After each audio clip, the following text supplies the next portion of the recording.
tay laing lingaw.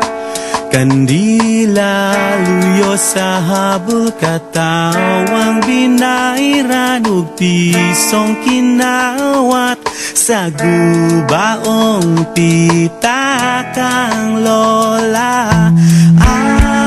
Anino sa mga artistang papel, gihingan lang tag si Pedro Sabel, silang bida niya dong istorya sa